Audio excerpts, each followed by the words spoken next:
दोस्तों, आजकल हमारे देश में हिंदी और उर्दू भाषा को लेकर काफ़ी विवाद फैला हुआ है कि ये दोनों हिंदी जो है वो हिंदुओं की भाषा है और उर्दू जो है मुसलमानों की भाषा है।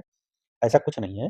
हिंदी और उर्दू दोनों हिंदुस्तान की भाषाएँ हैं। ये ज़हन से निकाल दें, दिमागी कीड़ा निकाल दें, लोग अपने दिमाग में कीड़ा पाल रखा है कि हिंदी हिंदुस्तान की भाषा है, उर्दू किसी और मुल्क से आई है। ऐसा कुछ नहीं है।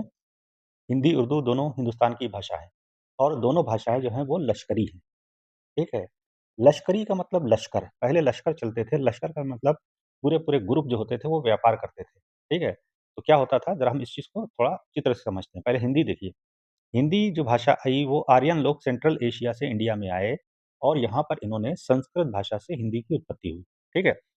संस्कृत पहले बोली जाती थी हिंदुस्तान में, वैदिक काल में क्या था कि वैदिक पीरियड में संस्कृत ही बोली जाती थी, संस्कृत, ठीक? फिर आर्यन जो वैदिक लोग थे, आर्य लोग थे ही ये, ठीक? सिंधु घाटी की सभ्यता खत्म हुई, वैदिक सभ्यता आई थी बाद में, आर्य लोग थे। तो संस्कृत का जो विकृत रूप था, यानी संस्कृत से जो शब्द उत्पन्न हुए, वो उसी से ही हिंदी बनी हमारी। तो हिंदी क्या हो गई, एक तरीके से ये भी लश्करी भाषा है, लश्कर से आई। और उर्दू क्या हो गई, तो लश्कर लोग ऐसे चलते थे, पहले लोग व्यापार करते थे, जो सऊदी अरब से या ईरान से लोग हिंदुस्तान आते थे व्यापार करने, तो वो लोग ऊँट के थ्रू आते थे, यहाँ राजस्थान से होकर के ऊँट से आते थे, तो ये लोग यहाँ पर लैंग्वेज लाए, ठीक है? इनकी जो भाषा लिपि जो थी, वो अरबी और फ़ारसी थी, ठीक है? तो हमारी जो अरबी और फ़ारसी लिपि, 2 लिपियाँ जो थीं, उन लिपियों से मिल कर के जो हमारी भाषा बनी, वो बनी उर्दू।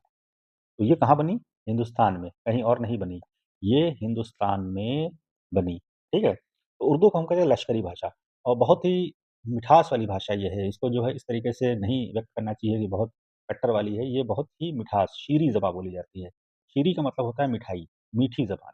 उर्दू जब बोलते हैं तो फूल झड़ते हैं, आपको पता होगा, जो नवाब थे लखनऊ के उर्दू जो है उत्तर भारत में बोली जाती है, यानी जो आपका नॉर्थ इंडिया है वो इस इलाके में ही उर्दू बोली जाती थी। अब तो हैदराबाद वगैरह में भी बोली जाती है थोड़ी, लेकिन नॉर्थ इंडिया की ये भाषा थी। तो नवाब लोग जो थे वो उर्दू का इस्तेमाल करते थे। ज़्यादातर नवाब लोग ही उर्दू का इस्तेमाल करते थे। तो लखनऊ जो है वो नवाबों का शहर बोला जाता है, तो वहाँ उर्दू आज भी बोली जाती है अच्छी-सी, ठीक है? बाकी कुछ स्टेट में और भी बोली जाती है।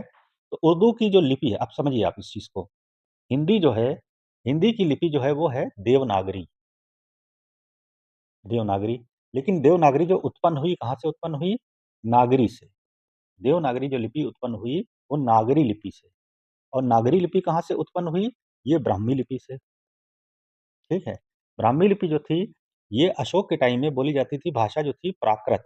प्राकृत भाषा जो थी, उसकी लिपि थी ब्राह्मी। ब्राह्मी से नागरी, नागरी से देवनागरी, ठीक है? देवनागरी लिपि जो है, वो हमारी हिंदी की देवनागरी लिपि है। इसका सर्वप्रथम जो प्रयोग किया गया था, ये गुजरात के एक राजा थे जयभट्ट। जयभट्ट एक राजा थे, उनके शिलालेख, इनका जो शिलालेख है, उस पर देवनागरी लिपि का उल्लेख किया गया है। तो हिंदी जो हमारी भाषा बनी, अब क्या हुआ?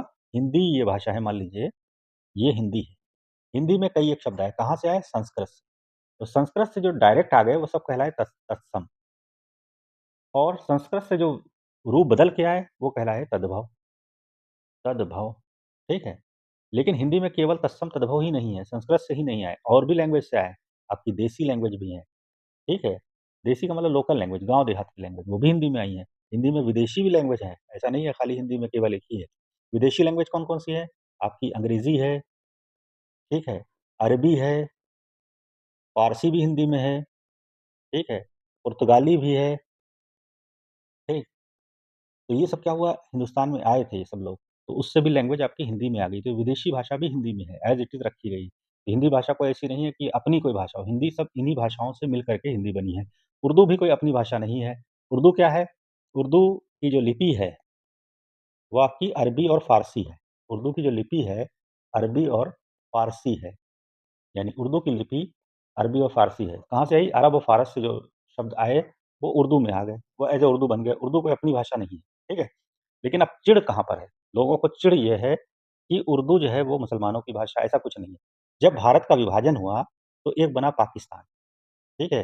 इंडिया पाकिस्तान पहले एक ही था और बांग्लादेश भी एक था। बांग्लादेश में तो बांग्ला बोली जाती है, लेकिन इंडिया पाकिस्तान का जो इलाका था नॉर्थ इंडिया वाला, यहाँ पर हमारी उर्दू बोली जाती थी, ठीक है? पाकिस्तान अलग हो गया, तो यहाँ पर चली गई उर्दू। पाकिस्तान की जो राष्ट्रीय भाषा है वो उर्दू है, ठीक है? लेकिन वहाँ पर केवल 7.5% ही लोग उर्दू बोलते हैं, बाकी सब अपनी प्रांतीय लैंग्वेज बोलते हैं। इंडिया की जो राष्ट्रीय भाषा है, या राजभाषा है इंडिया की, राजभाषा या राष्ट्रभाषा, वो आपकी हिंदी है। वो आपकी हिंदी है। हिंदी राष्ट्रभाषा और राजभाषा दोनों ही इंडिया की है, ठीक है? लेकिन इसमें लोगों ने फ़र्क बना दिया है कि हिंदी हिंदुस्तान की है, उर्दू बाहर से आई है, ऐसा कुछ नहीं, उर्दू भी हिंदुस्तान की ही भाषा है, ये दिमाग से निकाल दें अपने। और हिंदी भाषा के जो अल्फ़ाबेट्स हैं, वो हिंदी में 50 से 52 हैं अल्फ़ाबेट्स। उर्दू में जो है, वो 39 से 40 है अल्फ़ाबेट्स, ठीक है? इसमें 50 से 52 है, उर्दू में 39-40 हैं, ठीक है?